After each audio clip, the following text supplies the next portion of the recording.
Welcome to the Belgian Waffle Report, serving you the crispest updates from the heart of Europe. Get ready for your weekly serving of news. My digital representation, and I welcome everyone watching the video. Grab a waffle, pour yourself a fine Belgian beer, and buckle up. Because this week in the land of fries, chocolate, and inexplicably complicated politics, things got rowdy, very rowdy. Let's dive in. Prime Minister Bart de Wever. Yes, the man who promised to make Belgium run like a well-oiled machine spent most of the week explaining to absolutely everyone why the well-oiled machine must now have its oil changed, its wheels removed, and its passengers asked to walk. His government's so-called Arizona Coalition reform package, featuring hits like pension cuts and budget austerity, has been unpopular.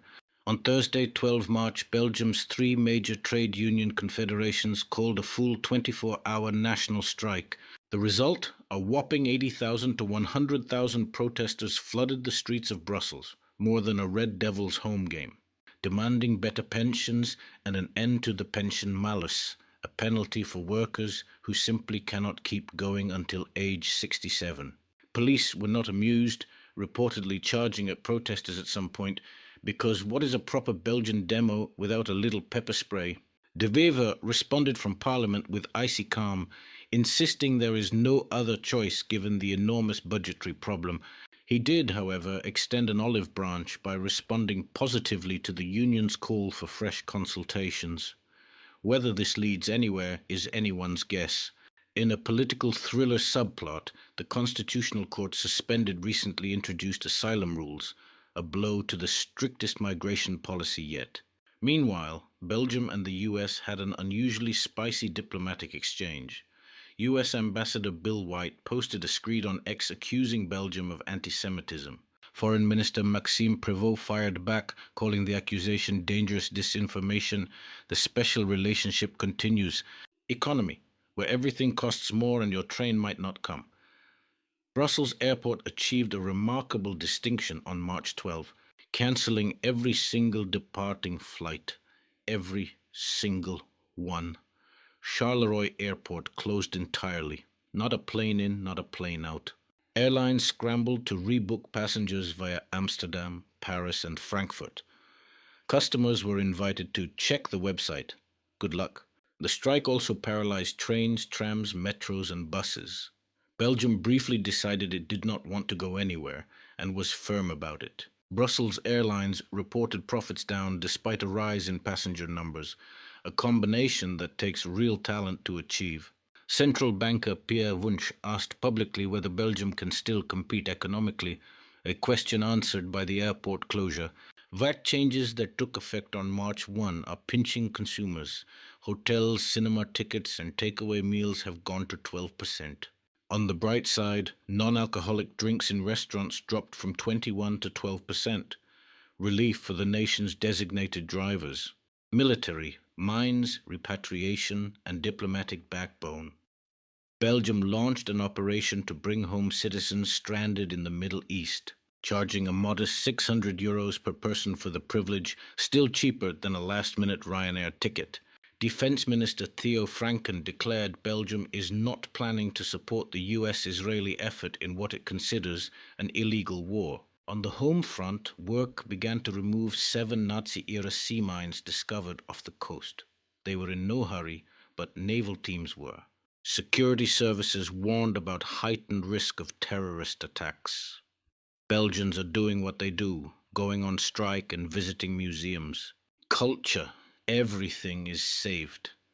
In the most Belgian headline, the beloved art house cinema Studio Scoop in Ghent was saved from closure. A haven for films that don't involve explosions or superheroes. Ghent breathed a sigh of relief and scheduled a French New Wave retrospective. 170 Belgian artists signed an open letter denouncing RTBF's decision to participate in the 2026 Eurovision. Wonderful news. German high-speed trains will begin running to Bruges, Ghent, and Ostend on summer weekends. A tourism win. The art world had a genuinely excellent week.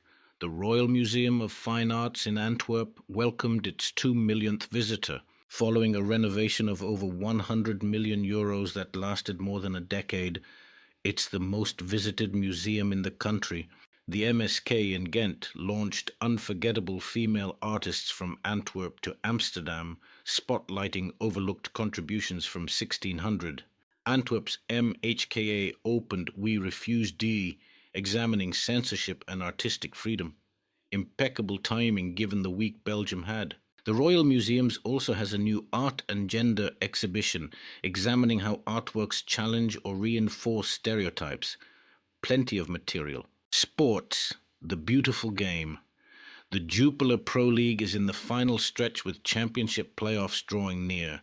Club Brugge visited Westerlo, Genk hosted Sint-Truiden, and Antwerp faced Standard Liège in heated matches across the nation. The National Red Devils had no fixtures, giving the squad time to prepare for the World Cup. Belgium is currently ranked 9th. On winter sports, Kim Meilemans clinched the World Cup skeleton season title. Objectively terrifying, and she does it better than anyone. Religion, faith, freedom, and a busy round table. Brussels hosted events marking International Women's Day at the Church of Jesus Christ. A roundtable titled Rights, Justice, Action brought together experts including the EU Coordinator on Combating Antisemitism. On a darker note, the World Jewish Congress flagged anti-Semitic violence, specifically citing an attack on a synagogue in Liège. The Church of Scientology marked the 10th anniversary of a landmark 2016 ruling that affirmed religious freedom in Europe. At Ghent University, staff and students questioned a researcher's appointment. A conversation Belgium is well placed to have. And that is your Belgium for the week. A country that went on strike, saved a cinema, and celebrated 2 million museum visitors. Thank you for watching. If you enjoyed it, please give it a duimpje omhoog and subscribe so you never miss a weekly update. Tot ziens.